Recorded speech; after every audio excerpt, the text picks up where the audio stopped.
Vedare tinokuchingamidzai zvekare kune chimwe chirongwa pano paZim Facebook Secrets and Confessions. Tadzoka zvekare nemamwe maconfessions. Rekedzai tibva tapinda mumaconfessions edu atadzoka takakubatirai. Message yedu yekutanga yakamira sekudai so: hanzi makadi zvenyu mukoma Nash, ndinokumbirawo kuti munge muchindiposterawo nyaya yangu makaviga chitupa changu. Inini I was once a man of God. Ndainge ndiri mufundisi uye zvekare mwoyo wangu it was filled with the zeal of the Lord. Ndainge ndichizviudza kuti mission yangu yainge iri yekuti ndinge ndichiparidza vhangeri, bringing people from all over the country to Christ. Zvino ndainge ndakavengana nevanhu vose avo vainge vachiita zvechivanhu, vainge vachiita zvekung'anga, vachiita zvechivanhu.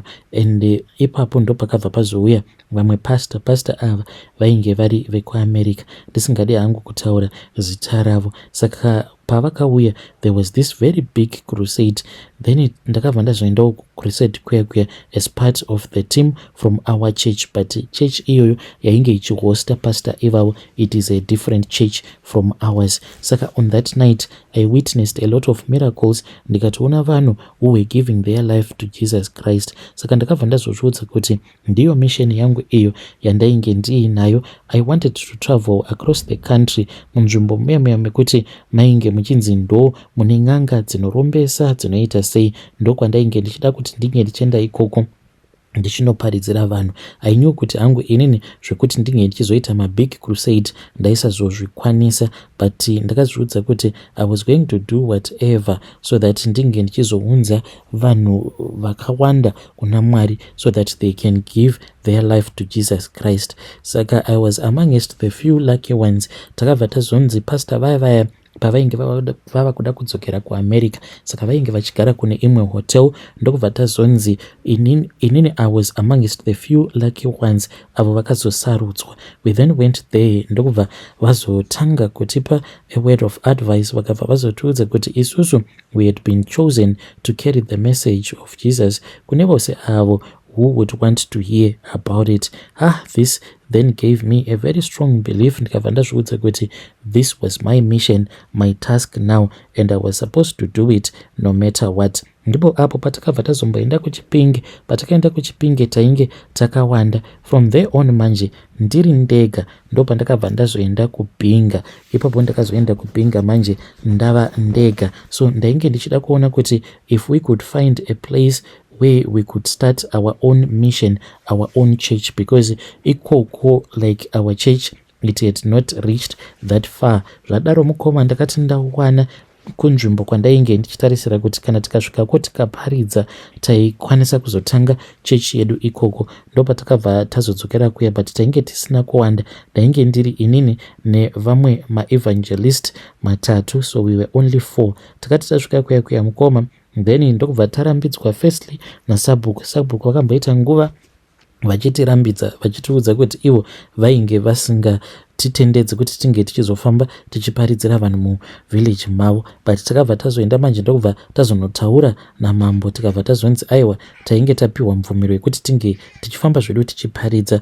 Zvino mukoma muvillage imomo mainge muine imwe n'anga iyo yainge ichinzi yainge ine masimba ichirombesa, uye zvekare pamba pacho paigara pakangozara vanhu vanenge vachiuya kuzobetserwa. So isuwo takabva tazotangawo kugara padhuze nepamba pen'anga iyoyo. Zvino ndaiti kana ndoparidza ndaitoparidza ndichitoataka n'anga iyoyo, ndichitoiudza kutoti iyo yainge ichishandisa masimba aSatani, uye zvekare n'anga iyoyo yainge itori mutumwa waSatani, dhimoni chairo. Saka n'anga iyoyo yakabva yazoti kwandiri, iwewe kana kuri kunzi une masimba anodarika masimba emidzimu yangu, ndoda kuti unge uchipinda mumatare angu. Vamwe vandainge ndiinavo vakabva vanditi I was going too far. This was not the mission. Taifanira kuti tinge tichingofamba mudzimba just telling people about the goodness of the Lord. But inini manje ndainge ndava kutozviudza kutoti I needed to prove myself to everyone in that village.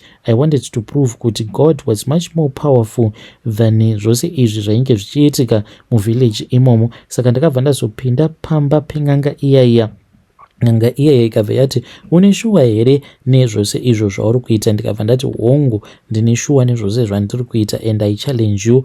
I outrightly challenged nganga iyoyo ndikabva ndati he is a prophet of doom, a prophet of the devil. Ndikabva ndati manje now this is the time to expose you. I have come here to expose you. I have come here so that I can show you kuti iwewe you are nothing compared to the power of my God. So even though ndainge ndava kutanga kutya, nganga iyoyo payakazotanga kuita mhiko dzayo uye zvekare ichingotaura zvimwe zvandainge ndisingakwanisi kunzwisisa, but ndakabva ndatongozviudza kuti if God is on my side then who is going to rise up to try to fight against me. Panguva yacho iyoyo handina hangu kukwanisa kunzwisisa kuti what was happening at that time. It was all because I wanted to prove a point, and this was no longer about God but it was about me trying to show everyone in that village kuti ndainge ndiine masimba kudarika nganga iyoyo.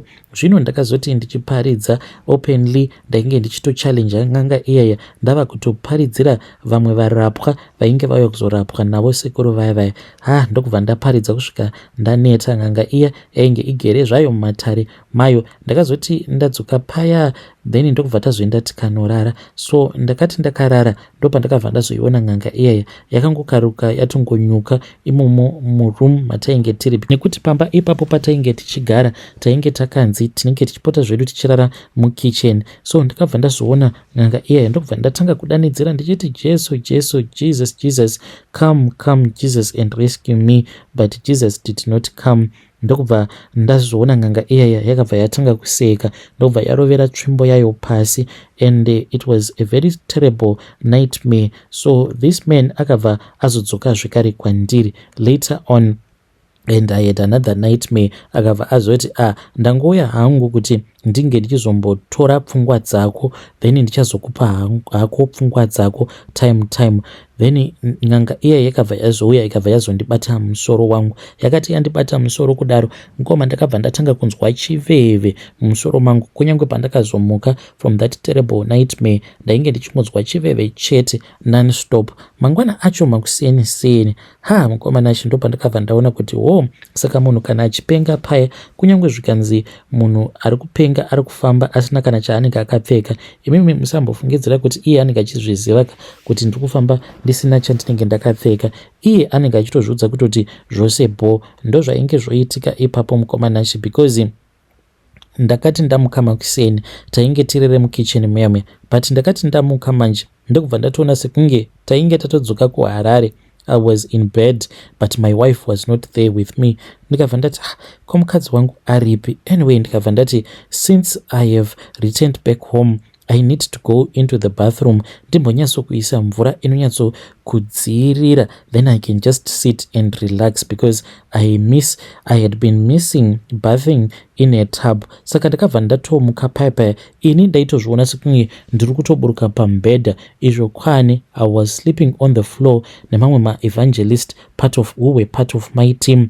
Ivowo at that time vachizondiudza later on vakatonditi they did not even understand exactly what I was doing at first at that time, because ndaitota sekunge munhu ari kuburuka kubva pambedha, izvo tainge takarara tose pasi. Ndakati ndadaro inini in my mind I saw myself ndiri mubedroom mangu, ndokubva ndatanga kutsvaka night gown rangu. So mukoma ndakabva ndazoriwana night gown, ko rainge riri night gown here, izvo ndainge ndatora gumbeze. Ndakati ndatora gumbeze riya and ndokubva ndazozvimoneredza naro gumbeze riya thinking kuti ndainge ndatopfeka that night gown. So ndopandakabva ndatanga kuvhurira mvura mutabu, izvo ndainge nditori busy zvangu ndichitotora madhishi ndichitotanga kutozadza mvura mumadhishi muya ndokubva ndatanga kugeza. Vanhu vakazoti vamuka ndopa vakabva vazoona mashura pasita vainge vatori busy vachitogeza zvavo vasina kana chavainge vakambopfeka vari pakati pechivanze. Mukomanashe ndakati ndichigeza kudaro ndopa ndakabva ndazongokaruka ndaona mapurisa achitopinda mubathroom muya izvo nganga iya yainge yatuma vabatsiri vayo kuti vange vachiuya kuzonditora. Saka ndakabva ndazotorwa paya ndokubva ndazombogara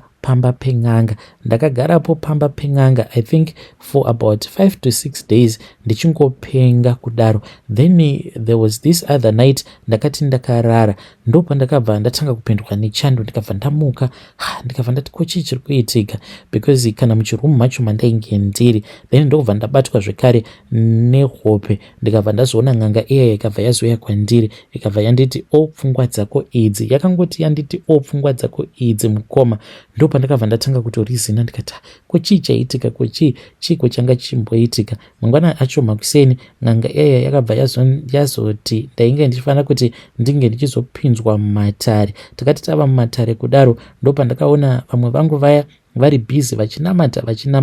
N'anga iya yakabva yazoti yainge ichida kuti ndinge ndichikumbira ruregerero, uye zvekare ndinge ndichikumbira dare ruregerero zvekare nekuzoripa. Mukoma nashe ndakabva ndatoona kutoti ipapo painge pasina plan, because n'anga iyi yainge yandirakidza kuti iyo yainge iine masimba kundidarika. Ndikabva ndakumbira ruregerero, ndikabva ndazoivimbisa kuti ndainge ndichazodzoka ndiri ndega ndichizoipa muripo kwayo. This was after tazoita negotiations, because iyo yakabva yazonditi yainge ichida kuti ndinge ndichibuda mudare muya ndinge ndichidzokera uko kwainge kuine vamwe vangu vandainge ndakauya navo kubhinga, avo vainge vari busy vachindinamatira. Saka ndakabva ndati sekuru mandirakidza kuti imimi mune masimba, but tarirai muone kuti izvezvizvi zvose izvi zvaiitika kana vamwe vangu ava vatozviona kuti ini simba raMwari mandiri hamuna. Saka kunyange tikadzokera kuHarare, vanhu obviously vachazosvika pakutoziva kuti izvi ndo zvakaitika. Saka sekuru inini ndichitaura nemi kudai, ndoda kuti munge muchindibatsira. Vakabva vati uda kuti ndinge ndichikubatsira neiko nai muzukuru? Ndikabva ndavaudza kuti ndainge ndafunga hangu kuti ivo vange vachingondipa mushonga. Ndikabva ndavaudza kuti kuHarare ndainge ndiine chitakshop changu, uye zvekare basa iri randainge ndichiita rehufundisi rainge risinganyatsokundipa mari, zvokuti most of the times nemukadzi wangu we would go to bed hungry. Saka sekuru vaya vakabva vati yainge isiri problem. Ivo vakabva vazoti vainge vachazondipa mushonga on the next trip. Saka vakabva vazondiudza kuti ndainge ndisingafaniri kuti ndinge ndichizoudza vamwe vangu kuti izvi ndo zvatainge takazotenderana. Saka ndakabva ndazobuda mudare mavo muya. Then ndokubva ndazoti pandakasvika pane vamwe vangu vandainge ndiinavo, tikabva tazongoenderera mberi tichinamata, but hatina kuzogara zvedu nguva yakati rebei tiriko kubhinga. Tikabva tazodzoka kuHarare, but ndakazodzokera ndiri ndega paya ndiine mari iyo yavainge vakandiudza kuti ndo yavainge vachida. Ndikabva ndazopiwa chikwambo changu. Chikwambo ichi pandakachipiwa mukoma kainge kangori katanda kainge kari kadiki diki, because vakangondipa katanda aka kainge katori muchikoko chematches. Vakabva vanditi unofanira kuti unge uchiziva kuti chikoko ichi chematches hachifaniri kuti chinge chichizobatwa nemudzimai wako no matter what. Ndikabva ndati zvakanakai. Saka vakabva vazondipa mushonga, vakabva vanditi kana kuri kunzi mukadzi wako unenge uchida kumuudza kuti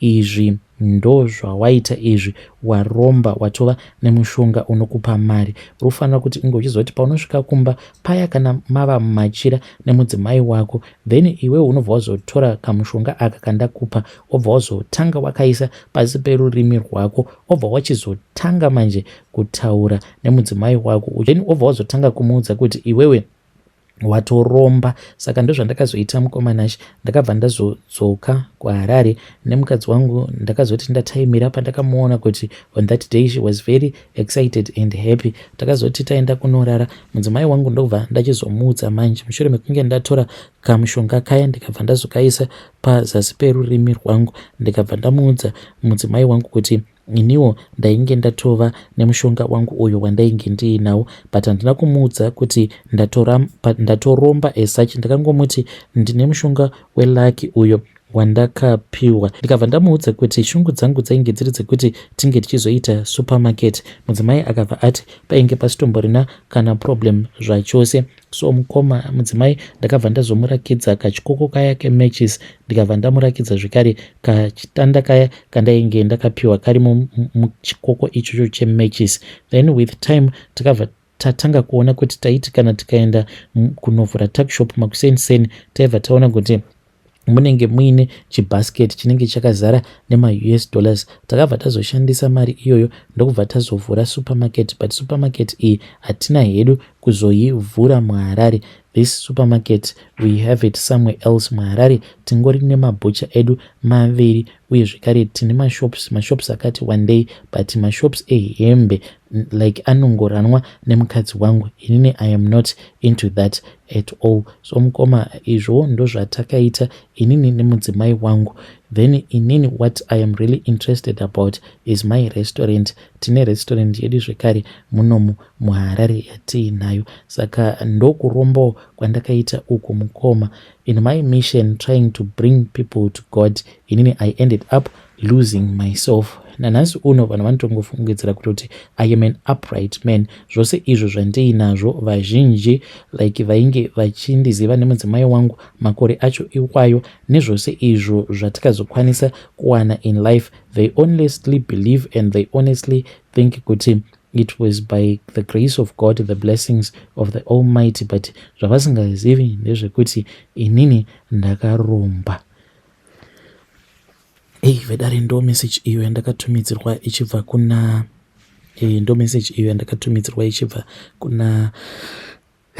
ichibva kuna vamufundisi avo. Zvakangoma hazvo veduwe, please ngatizamei kuti tinge tichitaura navo vamufundisi ava mucomment section. Pakaipa.